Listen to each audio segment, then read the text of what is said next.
Es que el riesgo moral aplica a todos, a las personas. Fíjate, yo en mis clases, por ejemplo, siempre pongo el ejemplo, o sea, porque digo, y lo que ocurre a una persona, como al final los que toman decisiones, me da igual que sea en una gran empresa o a nivel de un gobierno, son personas, pues el mecanismo siempre es el mismo. Entonces, a nivel de personas, yo siempre pongo el mismo ejemplo.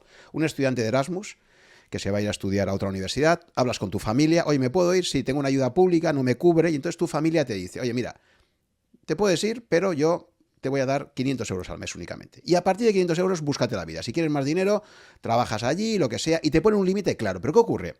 Lo de demasiado importante para dejar que quiebre, ¿no? Porque al final el riesgo moral en los estados, en las grandes empresas o en las personas, viene a ser esto, ¿no? Entonces, claro, tú dices, sí, mi familia me ha dicho que me va a dar solamente 500 euros al mes.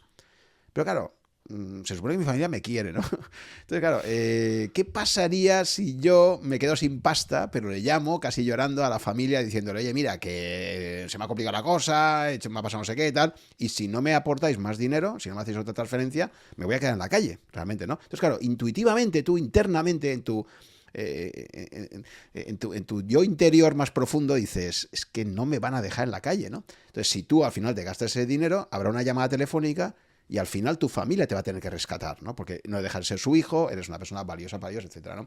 Cuestión distinta sería una persona que fuera huérfana, ¿no? Alguien se va, no tiene padres, no tiene nadie, ningún familiar, y ese sí que sabe que va sin red de seguridad, y sabe que si se gasta más de lo que va a recibir de ayuda pública, está en la calle, ¿no? Pero el que tiene familia va a poder operar así, ¿no? Y esto mismo, como tú comentabas, efectivamente aplica a los gobiernos. ¿Qué ocurre con los gobiernos? El riesgo moral principal que ocurre con los gobiernos, y que además se identificó muy bien, por cierto, con la creación del euro, era si países como España o Italia se incorporan al euro y gracias al euro van a tener unas monedas con mucha más credibilidad, van a conseguir bajar muchísimo la prima de riesgo de sus bonos, de la colocación de su deuda, se van a beneficiar enormemente de tener dentro de esa moneda única países como Alemania, como Holanda, países muy serios y tal, y entonces, lógicamente, se van a poder financiar mucho más barato. Pero claro, esa financiación mucho más barata también va a incitar a esos gobiernos a endeudarse más de lo que harían si tuvieran muchas más dificultades para colocar su deuda en el mercado. Entonces, fíjate que esto fue perfectamente... se pudo detectar antes de la creación del euro, se dijo, ojo con esto, porque va a haber países con ese incentivo a endeudarse de más, y por ello vamos a poner lo del pacto de estabilidad, vamos a poner la regla de no vamos a rescatar a ningún país, no vamos a estar obligados a hacer un bailout, ¿de acuerdo? Y todas esas reglas se pusieron precisamente para evitar ese riesgo moral que tenían los gobiernos, efectivamente, a endeudarse más de la cuenta. Y al final la lógica es la que comentamos también en el episodio anterior y la que detectan muy bien los teóricos de la public choice.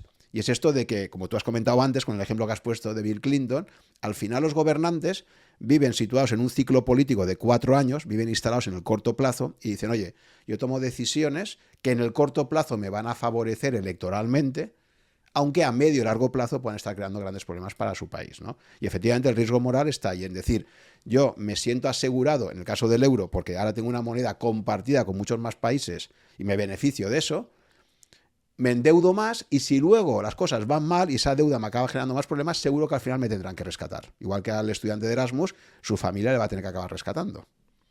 Sí, y has citado la public choice, que es que, vamos, dieron en el clavo con democracy in deficit, no es que dieron en el clavo, es que en realidad una democracia con déficit es una democracia en déficit. Y al final es que es así, es decir, el riesgo moral está ahí y los gobernantes lo tienen.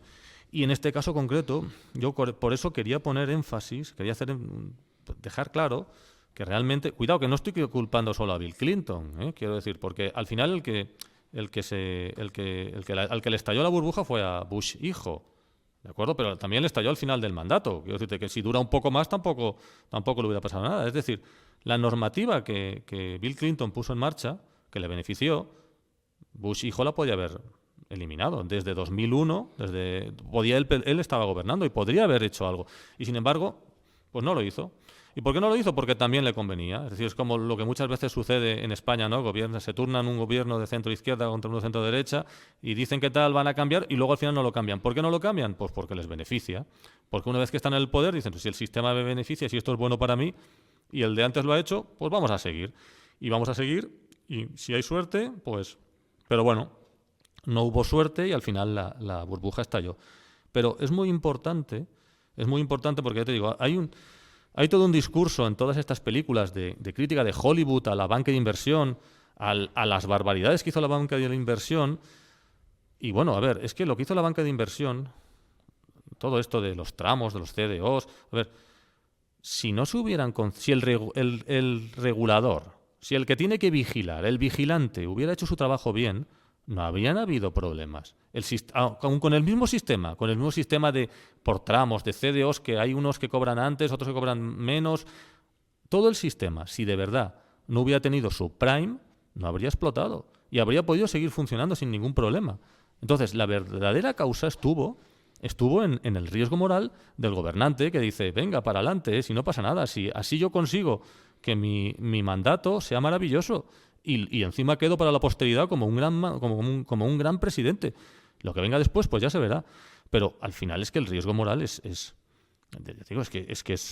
que no es solo de individuos, de instituciones, es que puede llegar a ser de gobiernos o de países.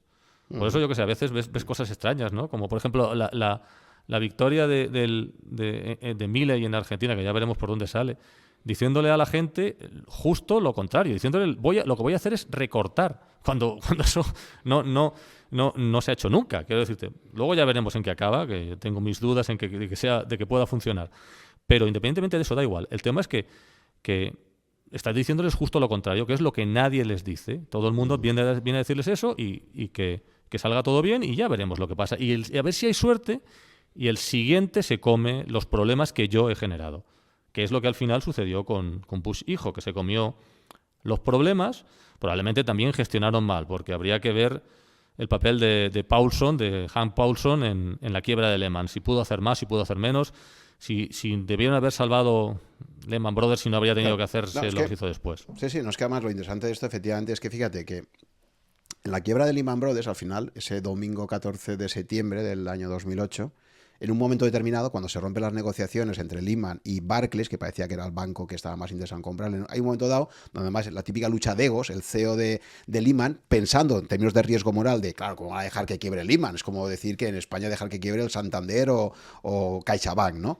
Entonces, él todo el rato juega con esa premisa de soy demasiado grande para que me dejen quebrar, que era la premisa correcta, por cierto, pero en un momento determinado, pues la historia de Lehman es tremenda, ¿no? Y es que el gobierno americano, en un momento determinado, que muchos de ellos habrían estudiado esto del riesgo moral, dicen, pues sí, pues sabes que te digo, hablaría entre el presidente de la FED, el responsable del Tesoro, de Paulson, etcétera, y en un momento dado dirían, oye, pues, ¿y si dejamos que quiebre y demostramos que estos que se creen que están protegidos de vez en cuando no van a estar protegidos, ¿no?